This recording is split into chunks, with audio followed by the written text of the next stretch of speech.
penerapan scaffolding dalam zone of proximal untuk meningkatkan pembelajaran siswa. Apa itu Zone of Proximal Development atau ZPD? ZPD itu adalah suatu konsep yang diperkenalkan oleh psikolog di mana guru akan terbantu dalam menentukan tingkat dukungan yang dibutuhkan oleh siswa untuk mencapai potensi maksimal dari siswa tersebut.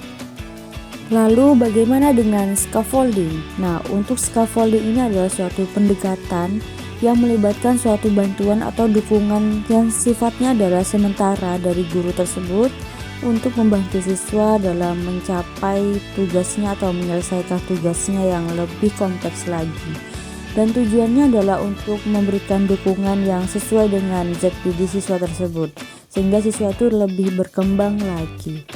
Apa saja prinsip dasar dari scaffolding itu?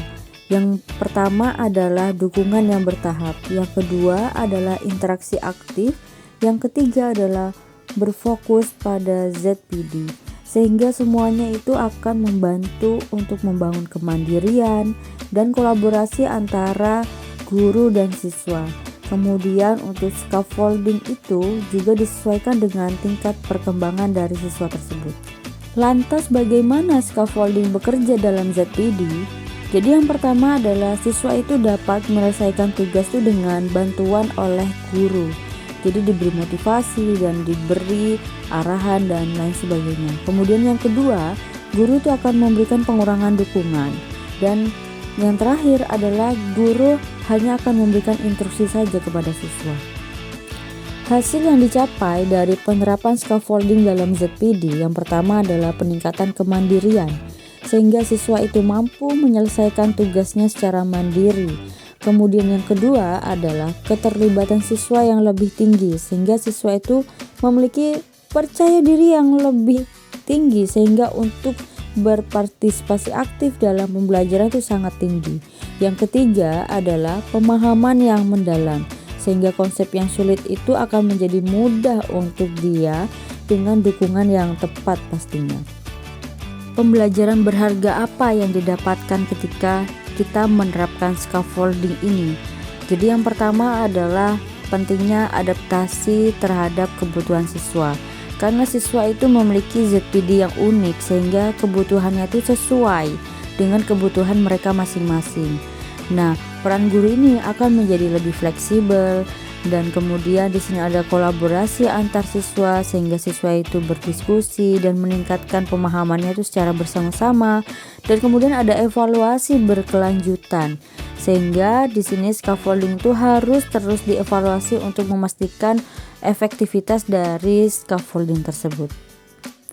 Langkah-langkah untuk menerapkan scaffolding yang pertama adalah identifikasi ZPD pada siswa tersebut. Jadi sejauh mana siswa itu mencapai tujuannya itu tanpa dibantu. Kemudian yang kedua adalah berikan dukungan yang sesuai, seperti memberikan instruksi yang jelas, contoh dan panduan yang sesuai dengan kebutuhan siswa. Yang ketiga adalah kurangi dukungan secara bertahap. Jadi perlahan-lahan dibiarkan siswa itu bekerja secara lebih mandiri. Kemudian yang keempat adalah monitor dan evaluasi perkembangan dari siswa tersebut, sehingga kita harus lebih memantau bagaimana perkembangan siswa itu. Kali ini saya akan memberikan studi kasus atau contoh penerapannya, yaitu contoh yang pertama adalah siswa itu mempelajari konsep matematika, kemudian dengan bantuan yang jelas dan juga diberi contoh oleh guru. Nah, setelah memahami konsep dasar, siswa itu diberikan soal yang lebih sulit lagi dengan memberikan sedikit bantuan kepada siswa. Contoh yang kedua, dalam diskusi kelompok, siswa itu saling membantu memecahkan masalah dengan berbagai pemahaman yang telah mereka peroleh. Sementara, guru itu hanya memberi arahan yang paling minimal.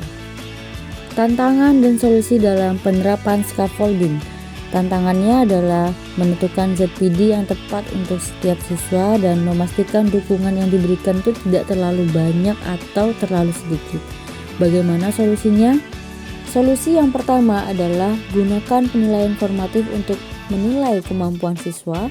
Yang kedua adalah berikan ruang interaksi siswa seperti diskusi atau kerja kelompok. Baiklah, kali ini kita sudah berada pada akhir pembahasan, yakni kesimpulan. Nah, yang pertama adalah scaffolding adalah strategi yang efektif dalam membantu siswa untuk mencapai potensi mereka dalam ZPD. Yang kedua, penerapan yang tepat akan meningkatkan kemandirian, keterlibatan, dan pemahaman pada siswa. Yang ketiga, penting untuk selalu menyesuaikan dukungan dengan kebutuhan individu siswa itu untuk mencapai hasil yang optimal. Oke, thank you for your attention. From me, Lulu Alfia Sofarina, NIM 2402119230.